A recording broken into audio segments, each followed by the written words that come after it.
www.untiltedchapter.com. Welcome to the stream, Bradley Schlesselman. Hello, how are you today? Did I get it right? That's good, close enough. So you're a senior researcher. What do you do every day? Well, most of my day is spent just looking into the vision sciences and lighting sciences. I come from industry, the lighting industry. I do work for a manufacturer, but I spend most of my time just looking into vision and lighting research. So we participated in can I say your glare? Yes. Or the glare? The glare committee's demonstration room today. Yep. Yeah, and so you said you didn't have all the numbers crunched yet or anything. What are you looking for there, though? Well, where we're at in the industry is that we have a few metrics that are indoor metrics that go along with discomfort glare. But in outdoor environments, like nighttime outdoor environments where you have street lights and parking lot lights and various different outdoor lighting, there isn't a IES known metric for that. For years, there's been the bug rating system within the MLO, or the TM15, I think is where it's at currently. But most of those metrics are based on the glare side of things anyways, based on a lumen-based metric. And what we are setting out to do with the discomfort glare in outdoor nighttime environments, which is the DGON committee of the IES, is to define a metric that can be used by the outdoor interested folks with lighting on how we can evaluate discomfort glare in those types of environments. And so that's what the committee is put together for. For the last 2 years, we've been working. We've got a committee of about 15 or 20 people from the industry, and we've been working on to try to answer that question. And I know that question's been out there for 100 years or more, but we're at a point now with solid state lighting. Seems to be more of a it's sharper. It's sharper. It's more discomforting. Yeah, it is. I think the masses will say that it just is. It's more discomforting and more disabilitating at night. Sure. And so what we really need to do is we really need to try to figure that animal out and come up with a metric that, one, gives somebody an idea on what it is that is discomfort glare, and that's the thing with discomfort glare is it's very subjective, and so everybody senses it differently, and so it's going to be very difficult to say this is what it is because it may affect you different than me than somebody else. And so what we're trying to do is we're just trying to stick a dart in the dartboard and saying, okay, this is what we think it is, come to consensus, and then get it out there. And then as we learn more, as we continue to do research and learn more, then we'll continue to bring it up to speed and get it more exacting. So we're really trying to make it better than the current lumen-based metric that's in the bug rating system. Now you brought up for the committee, you said night and exterior. Yes. Is it only an exterior issue? What about interior and during the day in your office? Yeah, what we're doing is we're taking somewhat of a shotgun or somewhat of a rifled approach to this thing. We think that we need to start small and then gradually work into it. But we chose to use exterior environments, and we've kind of selected four main areas. Obviously, parking lot lighting. You get into some of what I'm going to call the wall pack or building facade lighting sorts of things. You have we could probably throw in there roadway, although there's a roadway committee and they do a lot with the street lighting sorts of things, and so we're that's on the fringes. But then the other one is sports lighting. That's the market that I'm from, is a sports lighting market. And again, we're just trying to find take those 3 or 4 pieces and start, and then from there we'll start adding in other pieces, maybe interior spaces, dark interior spaces where you're dark adapted. The big thing with what we're doing is you have to be dark adapted. And so if in our experience room, as you two saw today, we brought you in and we had you for a few minutes sit in a dark room, and so your eyes could get dark adapted, and before we did the experience. And so that's really critical because when you're outside, you're going to get dark adapted, and we just need to make sure that we're having your eyes at that level before we do any sort of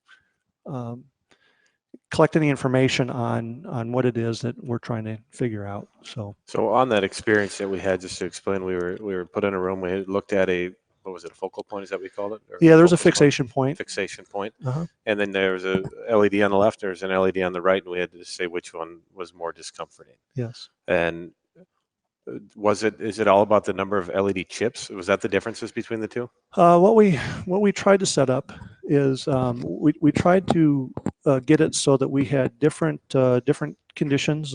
We had from small aperture sizes where the light was coming through a larger aperture to a smaller aperture, and then we had different luminance levels. And generally, the way that it worked is we had the larger aperture sizes had lower luminances, and the smaller aperture sizes had higher luminances. Okay. And what we wanted to get a feel for, what the idea of this experience room was about, was to try to get a feel for how the distribution of non-uniform sources at different luminance levels affected your perception of discomfort glare. And so that's why we did them in pairs. The pairs were all randomized. We had different randomized orders. And then we had 5 conditions, and each of the 5 conditions went against every other condition, either on the left or the right, so that it was not biased in any sense of the situation of the experiment. And it was simply a subjective deal. So you just basically said which one you thought in your mind was more discomforting, the left or the right. And then you hope to get what after with the study that you did here? Yeah. So what we're presenting here at the end of the conference is basically the counts. So how many? So if we had 5 conditions, how many times did the number 1 condition get identified as more discomforting than the one it was compared to? How many times did the second one and third one and so forth? So we just did strict counts right now to see if that told us anything. And then what we'll do once we have more time to go into the data and to really dig into it, we will start to look at the statistical analysis to see, okay, did we learn anything from it? So. And so you guys are looking for a metric for glare. Is that the ultimate goal of all this? Yeah, I think that's the ultimate goal of the committee. Mm-hmm. We set this up based on some work that's being done in the CIE at this point in time. A couple of our committee members are with the CIE. Some new findings with the way that the UGR modification is coming out, and I think it's either being released or it's going to be released here by the CIE. And so, as the chair of our committee, I have no shame at all in saying, if the CIE comes up with something that works for outdoor conditions like what we have, I'm okay stealing it or borrowing their stuff or using their stuff. Most of their work has been indoor based or in interior spaces where they've modified the UGR system. We just wanted to see if in our situation, if it could apply to dark adapted, more nighttime environments. And so we chose to kind of go down that path. We set our setup was much in line with what they've come up with their work. And again, I don't know what it's going to tell us. We don't know yet, other than we just took some counts and we'll see how they fall. You think it's going to be something that will be like a number or a percentage, like it's 95% glare free? Yeah, I Is know. that what we're shooting for? When you're dealing with percentages, I think Yeah. it's difficult because those Right. percentages. 99%, I guarantee it. Marketing wins out a lot in that Yeah. game, so we want to stay away from that that whole marketing game and really come up with a solid number. So if you look at the UGR system and you say, okay, there's a range between 15 and 20 is one thing, and 20 and 25 is another thing. Hopefully, when we get done, we can come to some sort of a equal sort of range that is numerical that we can then put out there and see what sorts of things happen. So. Right now, what we're up against again is we just don't have a metric through the IES for outdoor conditions where we can say, is that luminaire glary or is that one glary? Because everybody knows when they see it, but until you can measure it, predict it, and know what it is, what number to put to it, it really is a marketing game. It's okay. Mine's better than yours because mine's less glary. Well, what does that mean? What do you think and Mike, this might be a question for you too, but in the marketplace, what percentage of fixtures do you see in the exterior that are glary? All of them. All of Like, It's no, every single you one. know, if you say, like, you take in, and you know what, I want to, let's go back because I want to ask you about the experiment before we move on to, outdoor Sure. fixtures, talking my anecdotal experience as a lighting distributor, right? What you did in that experiment, and this is an observation, it's not a criticism, but what I noticed that you did was you equalized the angle of attack. Right? Yeah. So everybody put their chin on this level so that all of our eyes are at the same level. Yeah. Right? And I thought to myself, well, Brad's a lot taller than me. Right. I don't know how he's 6'4". What are you? 6'5". 6'5", right? Yeah. I'm 5'7". Okay. Yeah. So the angle of attack from a light fixture between you and I, just as two men, Right. is vastly different. Right. So you may experience glare entirely different than I do, just in terms of your walking around it because of your height Right. and because of my lack thereof. Right. You understand what I Right. mean? So what was the purpose of equalizing the angle of attack? Yeah. So what we want to do is we Is that the right term? The yeah, angle? it's the observation angle, Sure. position of your fixation point with respect to where the luminaire source Sure. is, or the source. So just for the listeners, we rested our chins on a Yeah. chin rest. So everyone Yeah. came into the room and short, tall, wherever you were, you rested your Right. chin on this thing and looked at a fixation point. The issue is that this discomfort glare is so subjective, and so what we try to do is we try to get the variables as exacting as we can. So we positioned the light source. In this case, it was about 60 inches off the floor. It was aimed straight out. We wanted the eye to be in the same plane as the center of the luminaire, the center of the aperture. Our fixation point was on Friday. We did a fixation point that was 25 degrees down from the horizon. Because as you've probably experienced, if you look directly at one of these things, you're going to have after images or blue dots in your field of view for a period of time. And so we didn't want that to happen. So we asked the folks specifically, don't look at the luminaires because we don't want the after images to ruin this experience. And so we positioned the head so that we could keep at least those variables consistent. We positioned it on the same plane. We had the fixation point in the same place. In a scientific sort of setting, we would have one observer do the conditions. Mm-hmm. But we wanted to get people through. As you know, it took a half hour to get through the session. We had a wait list. I mean, we basically signed people up. We had 50 people go through each day, 48 people because there were 6 per group. And we had yesterday at 11:30ish, we had our whole menu signed up for. Before the end of the day yesterday, we had all day today signed up. So if you came today and wanted to do it and you hadn't signed up yesterday, you were just out. There's just no way to get in. So we had a lot of excitement, but we also knew that we had to get people through, and we knew it was going to take time. And so we did 3 positions, and we set the chin rest so that they all converged on the focal point, which was that dot that was at 15 or 25 degrees. Again, we're trying to keep the variables to a minimum. We wanted to keep it as consistent as possible because the subjective nature is good enough. I mean, it's hard enough to try to get your subjectivity, my subjectivity, and yours together. And trying to put some rules in place. Yeah, it's very difficult to do that. So we tried to fix as many variables as we could. And that's what the purpose of the chin rest was in the eye position. Back to the question that I had before. Anything else in the study? No, I'm good. Okay. I was just curious about why that was chosen and why not just have it random. But obviously now you've answered that. When it comes to outdoor lighting, in the interior space of, and this is going to take a little bit of a preface to get to my point, but by far probably the most deployed LED technology in the world is probably the 4-foot LED T8 tube. Okay. More of those are sold. Then more innovation goes on in that space, has happened in that. Like, how many generations of LED tubes do we have? It's like 7, 8, 10 in 5 years or something like that. So the reason why it is because the form factor is set. It's like a Jaga type thing where it's like you have to, there's no point in making a different size tube because it's not going to fit. So everybody has to make a 4-foot tube with a bipin this, and it has to fit in this fixture, and it has to do whatever. And then you see just so much innovation happening within those form factors, right? And it gets better and better, and it works on the ballast, it works on bypass, it's flicker free, it's emergency with a battery in it, all this stuff starts to happen, all this great innovation. That was awesome for the interior person that just, hey, I'm renting this building, I just want to save energy. I think that backfired outdoor. And what they did was they said, oh, this wall pack that was made for HPS, let's just make let's just jam some LEDs in there, and Bob's your uncle.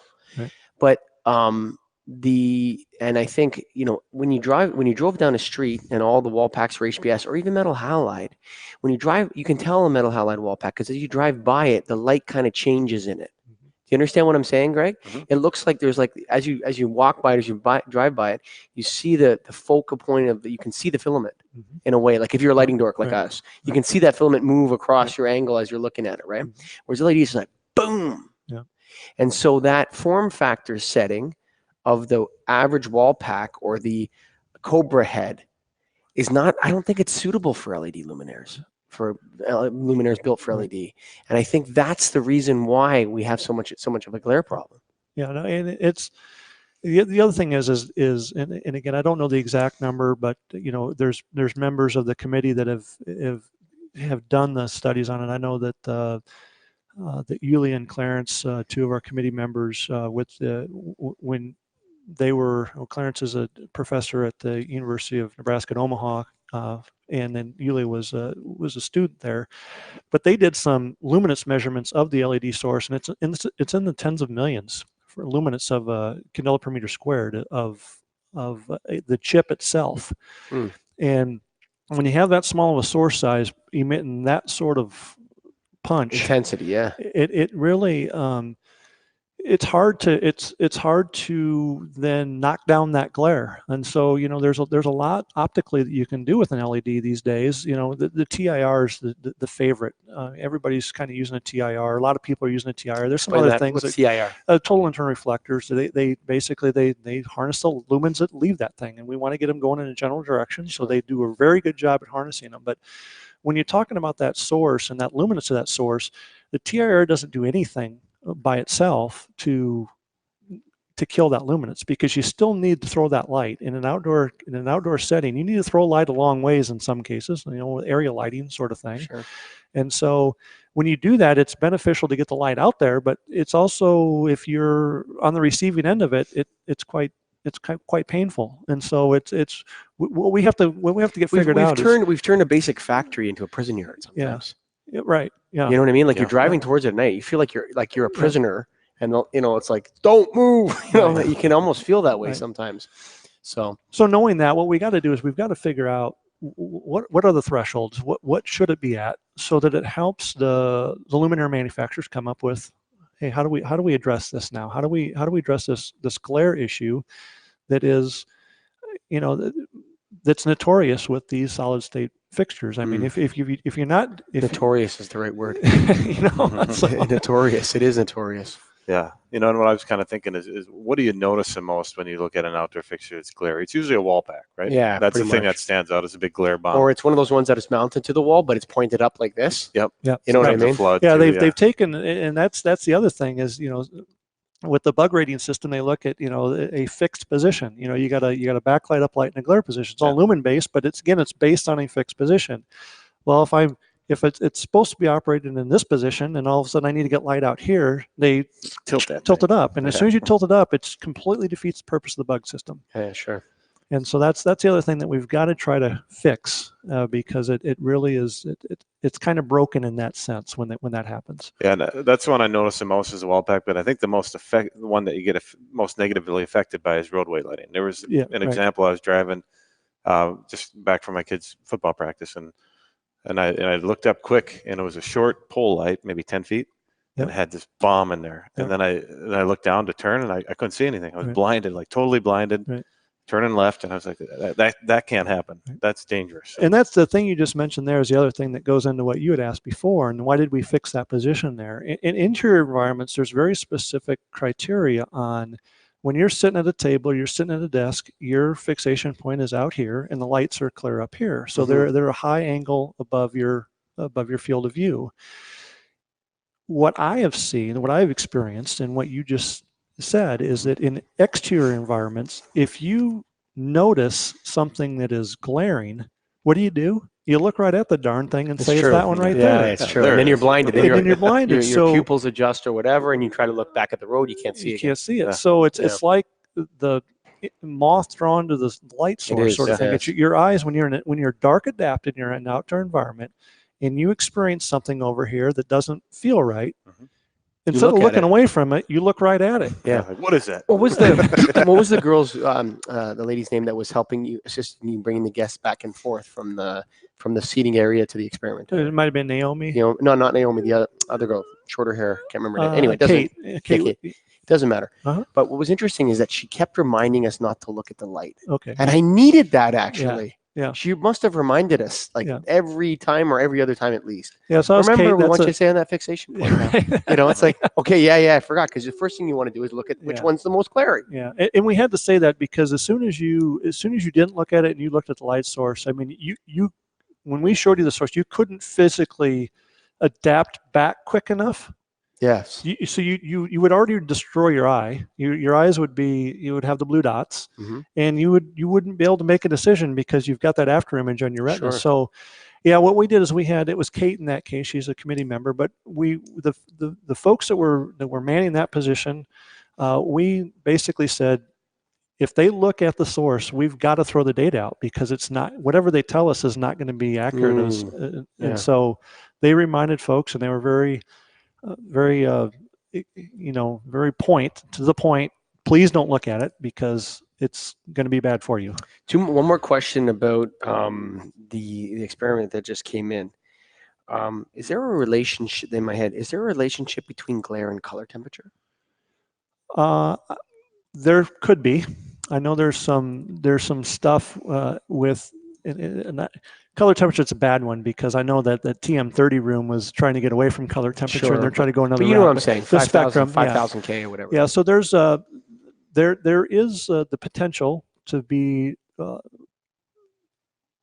going to leave it kind of open. I'm going to answer your question, but there's a possibility that yes, that the spectrum is going to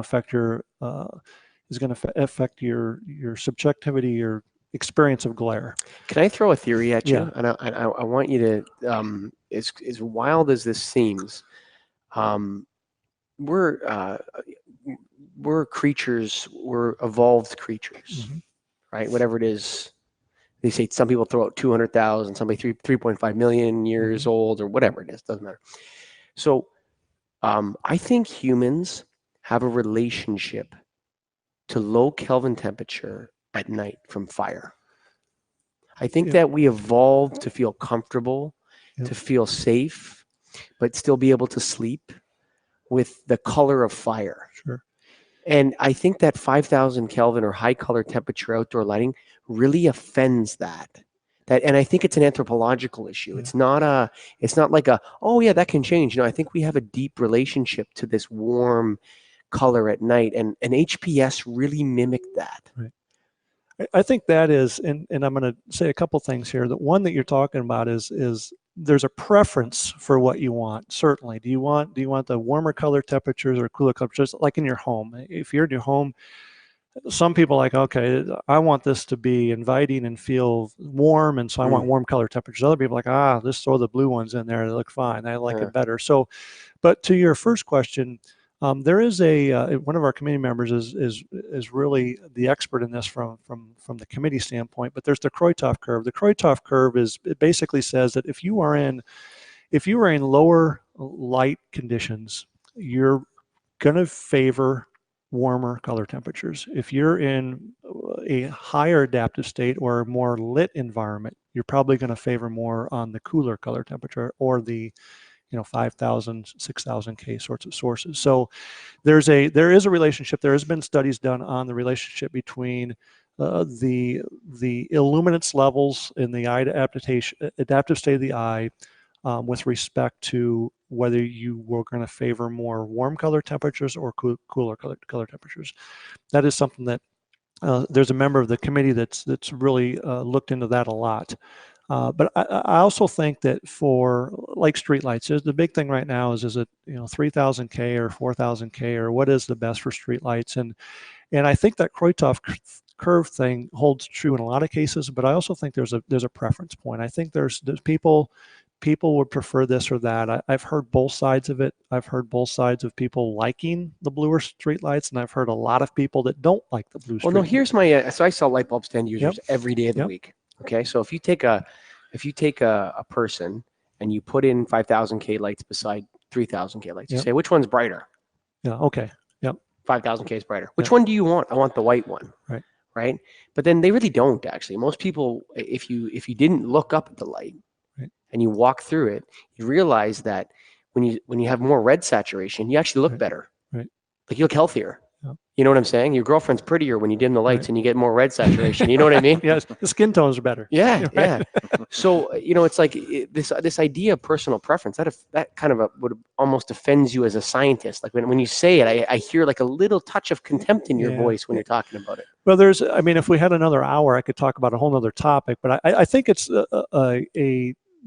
there's research. I've done research and presented research on a previous project on, and I know that the LRC has done some work with it as well with the melanopsin receptor that in your eye, and there is a peak sensitivity in the blue range for that receptor, and there's a good possibility that receptor is responsible for how you perceive brightness. And so a lot of the research that's been that I've presented, Dr. Sam Berman and I and others were part of it. We've presented at the IES conferences and in various places where there is that receptor is sensitive to a part of the spectrum that's in the blue region, and that is what we found is it is responsible for your perception of brightness, perceived brightness. So I'm agreeing with what you're saying, but from a completely different research standpoint. So it's obvious that glare is an issue, and, and it's still an issue. It's still an issue. And let's say you come up with a rating that now we can fix this issue. Are we going to go back to these glare bombs and fix them? That's up to the consumer. Right. That's up to us, buddy. But are they gonna want to go back? And I hope Randy and Bresky and Eric are listening to this one. Yeah. Because you're now, I call guys like you an ivory tower guy. Okay. Okay. You're dealing with complex ideas and thinking them through, and you're kind of like, I work for a lighting manufacturer, but I'm really a researcher, and I help them develop products, and then I go back into my cave and I do my experiments and whatever. You're like ivory tower guy, and not in a bad way, but in a way that I stand in front of customers every day, and I say, buy this, buy that, buy this, buy that. And this podcast, Get a Grip on Lighting, is about connecting those two worlds together, so that people know that they can sell correctly, or that they can advise people correctly. Because at the end of the day, most lighting projects do not have a lighting designer. Probably 90% of lighting projects don't have a lighting designer. On top of that, you have most of the people selling to the end user, they're the decision makers, are contractors and distributors. Like I would say probably at least 75, 80% of the business is not spec'd. Right. And I think to that point, I appreciate the world you live in, because I used to work in that sort of world. Okay. And so it's not that I've been a researcher all my life, but it's also, right now we all see it. We all see the glare bombs, and we are like, okay, how do we make sure we don't do that the next time? Right. And so what ends up happening is you come to the IES and you say, okay, how do we make sure that doesn't happen again? Can we get something in place so that we're desperate for it? I want to know what the answer is. And so then the IES finds a person like me that's glutton for punishment and wants to try to figure this out. And so we understand that it's not going to basically say, okay, you've got to replace everything, but making future decisions, whether it's helping manufacturers understand, when you develop a product, these are the standards by which we're going to live by, or you need to live by, because the consumers are going to want this. And so it gives them a sense of direction as far as what they're going to need to do to their luminaires to achieve what discomfort glare is or isn't. And then folks like yourself to say, okay, this is what's out there. And do you want that? or do you want something that's a little more neighborhood friendly, or community friendly, or whatever you want to call it, that's environmentally friendly, whatever it is, the Sure, word yeah. you want to use, that is going to control or going to manage discomfort glare more efficiently. One more point before we call it. Does all this work on glare? Does it dovetail well with dark sky compliance? I think so. I think, the MLO was designed, or not designed, the MLO was developed in a joint venture between the Dark Sky organization and the IES. And so they came up with that MLO sort of language, which kind of was where the bug rating kind of started. But I think what I understand what the dark sky folks want is they want responsible lighting. They're not against lighting. They're not just about turn everything off and just have the stars. They know that things need to happen at night. They know that we are nocturnal creatures and we need to be able to move around. What they want, I believe, is to know that we're doing it the right way, that we are, that the industry is working towards minimizing the negative effects of lighting, and that glare is a negative effect in lighting, and so they're all about mitigating that concern. Okay, well, Bradley Schlesselman, been a pleasure speaking with you. Oh, you're welcome. Thanks for having me. Yeah, it was super Thanks very fun. much, yeah. Can't wait to see the results of your experiment. Yeah, stay